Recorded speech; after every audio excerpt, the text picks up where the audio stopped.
मैं एक बात से बहुत हैरान था जब मैं अपने स्पिरिचुअल फादर के पास बैठता था।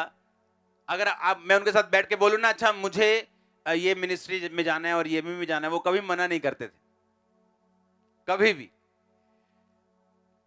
लेकिन बंदा जब खुद सीखता है धक्के खा के, फिर वो सीखता है कि नहीं, घर एक, पति एक, पिता एक, चर्च भी एक, नहीं तो कंफ्यूजन्स हजारों। हालेलुया।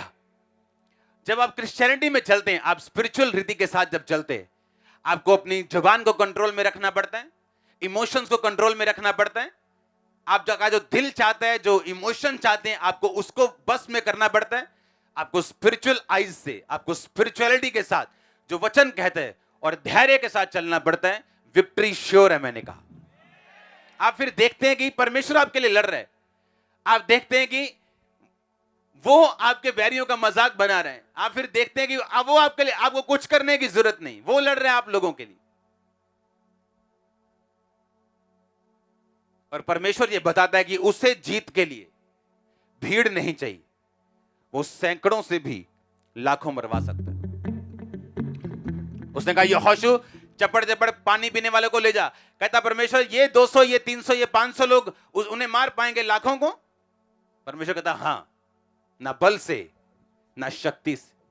आप जब मसीह में चलेंगे ना, आप जब मसीह में आगे बढ़ेंगे, आपकी एक्सपेक्टेशन के अनुसार काम नहीं होगा। कई बार जो आप चाहते हैं, जो आपको लगता है कि अगर ये ऐसा हो जाएगा तो मेरा ये फायदा हो जाएगा और मैं परमेश्वर में इस तरह से काम कर पाऊंगा, अगर ये ऐसा हो जाएगा तो इस तरह से काम, परमेश्वर आपको ऐसे काम करने नहीं देता। आपको सिंपली चलना होता है और परमेश्वर अपने इवेंट्स को, अपनी घटनाओं को आपके सामने से अनफोल्ड करता है। कुछ आपको पसंद आती, कुछ आपको पसंद नहीं आती, लेकिन जब एंड में आप दी एंड वाली लाइन में घुसेंगे, आप हंसते हुए घुसेंगे। आप मेरी बात को समझ रहे कि नहीं? हर चीज आपको पसंद नहीं आएगी अगर आप रियल क्रिश्चियन है तो। आपकी लाइफ में होने वाली हर घटना आपको पसंद नहीं आएगी, और ये परमेश्वर की प्रिपरेशन का, ये उसकी तैयारी का एक हिस्सा है, ये उसकी तैयारी का एक अंश है, उसकी तैयारी की एक प्रोसेस है कि जब आप मसीह लाइफ में चलेंगे, आपको हर घटना पसंद नहीं आएगी। आपका दिमाग कुछ और बोलेगा, आपकी सेंस कुछ और बोलेगी कि ऐसा अगर होता तो ज्यादा अच्छा होता, लेकिन परमेश्वर आपको किसी और चीज से लेके जाएगा। और आपको बाद में समझ आएगी चीजों की कि हां, जो परमेश्वर कर रहा था वो अच्छा कर रहा था, जो वो कर रहा था वो बेटर के लिए कर रहा था, मेरे बेस्ट के लिए कर रहा था। हालेलुया। जब परमेश्वर ने कहा मैं इन लोगों को अब तेरे सामने से नहीं निकालूंगा, वो टाइम प्रार्थना का टाइम था, मेडिटेशन का टाइम था, माफी मांगने का टाइम था, घुटनों पे आके परमेश्वर से तौबा करने का टाइम था कि परमेश्वर ने एक ब्लेसिंग जो हमारे पूर्वजों से बोली थी वो देने से मना कर दिया। अब हम अपनी गलतियों से फंसे हैं, चलो परमेश्वर की ओर मुड़े। कितना टाइम लगता? 2 महीने, 4 महीने, 1 साल, 2 साल? तो परमेश्वर कभी तो बोलता ही कि हां, मैंने तुम्हें परख लिया, जांच लिया, अब जाओ और उन जातियों को निकाल दो।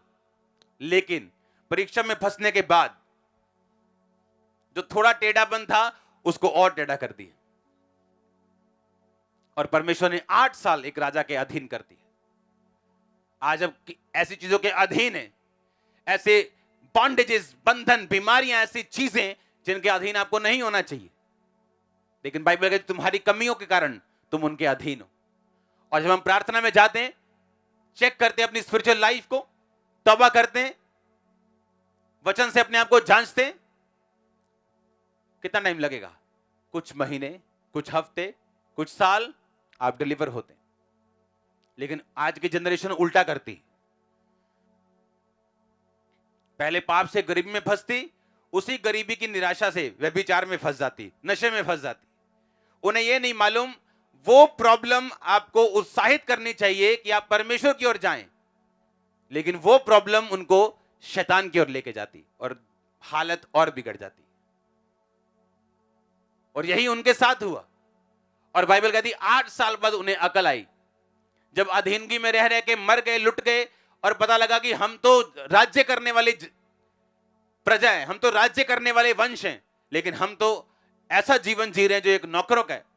तो बाइबल कहती है तौबा की, प्रभु के सामने रोए, अपने गुनाहों की माफी मांगी, और परमेश्वर ने न्यायियों को, नबियों से पहले न्यायियों को वो भेजता था जो न्याय करने वाले होते थे, परमेश्वर का आत्मा एक व्यक्ति को चुनता था, अपना आत्मा उस पर रखता था, फिर वो इस्राएलियों की अगुवाई करता था और राजाओं के हाथ से उन्हें छुड़ा के, जितवा के वापस लेके जाता था। और बाइबल कहती है जब तक न्यायी जिंदा रहता था, इस्राएली लोग परमेश्वर के साथ जुड़े रहते थे। जब न्यायी मर जाता था, इस्राएली फिर गंदे कामों में फंसते थे। हालेलुया। अब आपको फैसला करना है, आप किस तरह जीना चाहते हैं? आत्मिक रीति के साथ, एक परीक्षा को देख के और परीक्षा लेना चाहते हैं, या प्रार्थना में, तौबा में, परमेश्वर के करीब जाते हुए, हर चीज को आत्मिक रीति के साथ जांचते हुए आप आगे बढ़ना चाहते हैं? याद रखो, उसने आपको राज्य करने के लिए बुलाया। आपके जैसा हैप्पी पर्सन आपको आसपास कहीं नहीं दिखेगा। आप देखना, आप ब्लेस्ड फील करेंगे एवरी टाइम अगर आप इन नियमों के ऊपर चले तो। मैं आपको कह रहा हूं, ऐसी घटनाएं होंगी, ऐसे इवेंट्स आपके सामने से हटेंगे, ऐसी चदरे इवेंट्स हटते जाएंगे आपके सामने से जो आपको पसंद नहीं होंगे। पर अगर आप चलते जाएंगे, परमेश्वर में बढ़ते जाएंगे, ये सारी चीजें आपका फायदा करती जाएंगी, आपके बेस्ट के लिए होती जाएंगी। आमीन। ऊंचा रिसीव करो इस ग्रेस को। आमीन। ऊंचा रिसीव करो ग्रेस को। आमीन। ऊंचा रिसीव करो ग्रेस को।